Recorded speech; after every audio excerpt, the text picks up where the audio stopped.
সুধাংশ বক্তব্য শেষ করেছে। এখন সব প্রস্তাব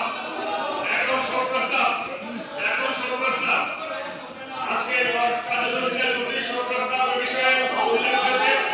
এখন আমি পর্যায়ক্রমে সেগুলো পাঠ করছি। সব প্রস্তাবের সময় হইচই করে নিজেদের নিজেরা বলাবেন না। সব প্রস্তাবের কপিগুলো সঙ্গে দেওয়া উচিত। সব প্রস্তাব আমি